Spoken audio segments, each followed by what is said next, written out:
तो चलिए आज बात करते हैं एक ऐसी प्राचीन धरती की जिसने एक बिल्कुल मॉडर्न पहचान बनाई है। ये कहानी है बड़े बड़े साम्राज्यों के बनने की, अलग अलग संस्कृतियों के मिलने की और एक पहचान के लिए किए गए बहुत लंबे संघर्ष की। ये कहानी है तेलंगाना की। साल 2014 भारत की नक्शे पर एक नया राज्य उभर कर आया, तेलंगाना। ये देश का सबसे नया राज्य बना और ये दशकों की मेहनत और जद्दोजहद का नतीजा था। लेकिन क्या इसकी कहानी बस यहीं से शुरू होती है? नहीं, बिल्कुल नहीं। इसकी जड़ें तो हजारों साल पुरानी हैं। तो फिर सवाल ये उठता है कि आखिर वो क्या चीज है जो तेलंगाना को तेलंगाना बनाती है?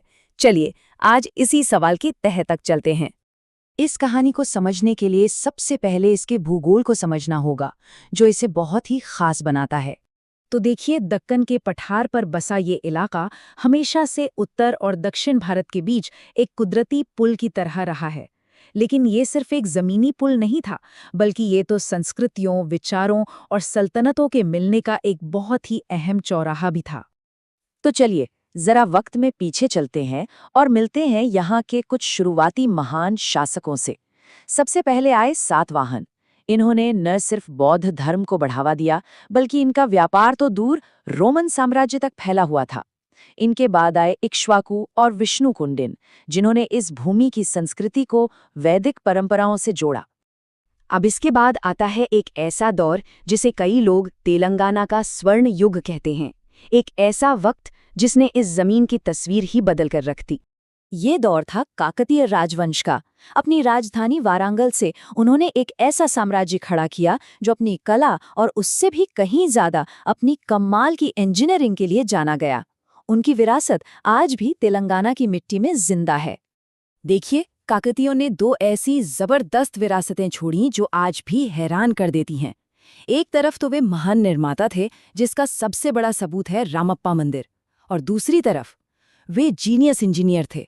उन्होंने हजारों तालाबों को एक दूसरे से जोड़कर सिंचाई की एक ऐसी चेन लिंक व्यवस्था बना दी जिसने इस पठारी इलाके की किस्मत ही बदल दी। काकतीयों के बाद इस जमीन पर एक बिल्कुल नई संस्कृति ने दस्तक दी और इसी दौर में यहाँ के सबसे मशहूर शहर हैदराबाद की बुनियाद रखी गई। इसी दौर में एक बहुत ही खूबसूरत सोच ने जन्म लिया, जिसे हम कहते हैं गंगा जमनी तहजीब।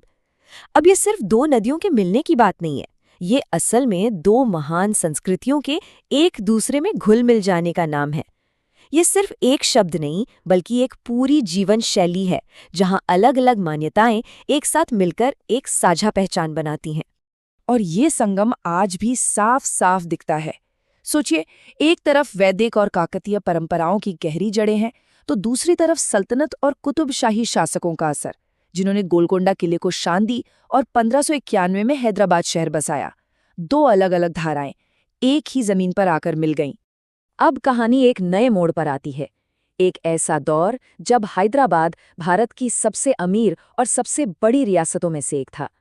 ये वक्त था समृद्धि का भी और अंदर ही अंदर पनपते तनाव का भी। ये था निज़ामों का दौर। निज़ामों का जो शासन था ना, वो एक सिक्के के दो पहलुओं की तरह था। एक तरफ तो उन्होंने रेलवे, बिजली, यूनिवर्सिटी बनाकर हैदराबाद को मॉडल बनाया, लेकिन सिक्के का दूसरा पहलू, वो बहुत स्याह था। एक दमनकारी सामंती व्यवस्था थी, जिसे जागीरदारी कहते थे, जहां किसानों और मजदूरों का बहुत ज्यादा शोषण होता था। और जब जुल्म बढ़ता है तो गुस्सा भी बढ़ता है। यही दबा हुआ गुस्सा, यही तनाव आखिरकार एक बड़े विद्रोह की शक्ल में फूट पड़ा। 1946 में शुरू हुआ तेलंगाना सशस्त्र संघर्ष सामंतवाद के खिलाफ भारत के सबसे बड़े किसान आंदोलनों में से एक बन गया। अच्छा, आज़ादी के बाद निज़ाम का राज तो खत्म हो गया, लेकिन तेलंगाना के लोगों के लिए संघर्ष अभी खत्म नहीं हुआ था, बल्कि अब एक नया अध्याय शुरू होने वाला था। अपनी पहचान को बचाने का, उसे मनवाने का संघर्ष। 1948 में भारतीय सेना के ऑपरेशन पोलो के बाद हैदराबाद भारत का हिस्सा तो बन गया, लेकिन इसके बस कुछ ही साल बाद एक ऐसा फैसला लिया गया जिसने एक नए, दशकों तक चलने वाले आंदोलन की आग लगा दी। तो चलिए इस लंबे सफर के कुछ अहम पड़ावों पर नजर डालते हैं। कहानी शुरू हुई 1956 में, जब तेलंगाना को आंध्र राज्य के साथ मिला दिया गया। एक ऐसा विलय जिसे यहाँ के लोगों ने कभी भी दिल से स्वीकार नहीं किया। इसका नतीजा 1969 में अलग राज्य के लिए पहला बड़ा आंदोलन खड़ा हुआ।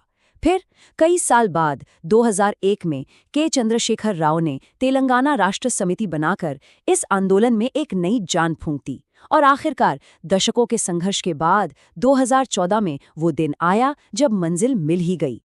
और इस तरह न जाने कितने बलिदानों, सपनों और संघर्षों के बाद इतिहास ने एक सुनहरा पन्ना पलटा। तारीख थी 2 जून 2014। वो दिन जब तेलंगाना ने भारत के 29वें राज्य के तौर पर जन्म लिया, एक सपना जो हकीकत बन चुका था। तो अगर हम इस पूरी लंबी कहानी को देखें ना, तो इसे हम 4 बड़े हिस्सों में बांट सकते हैं। पहला, प्राचीन युग, सातवाहनों का दौर। फिर आया मध्यकाल, काकतियों और कुतुबशाहियों की शान वाला। उसके बाद आधुनिक युग, जिसमें निज़ामों का विकास और संघर्ष दोनों देखने को मिला। और आखिर में समकालीन दौर, यानी एक अलग पहचान के लिए हुआ वो बड़ा आंदोलन। और आज का तेलंगाना देखिए, एक तरफ तो ये हैदराबाद के साथ एक ग्लोबल टेक हब है, बिल्कुल मॉडर्न, लेकिन इस नई पहचान के नीचे इसके दिल में आज भी वही सदियों पुरानी गंगा जमुनी तहजीब की धड़कन सुनाई देती है। और शायद यही इसकी असली ताकत है। और जानते हैं, ये पूरी कहानी हमें एक बहुत ही गहरे सवाल के पास लाकर छोड़ देती है। तेलंगाना की ये मिसाल हमें दिखाती है कि किसी भी जगह का आज उसके गुजरे हुए कल से कितना जुड़ा होता है। तो सोचने वाली बात यह है कि किसी भी क्षेत्र का हजारों साल पुराना इतिहास उसके आज और आने वाले कल की तकदीर को कैसे लिखता है, कैसे तय करता है, इस पर सोचिएगा जरूर।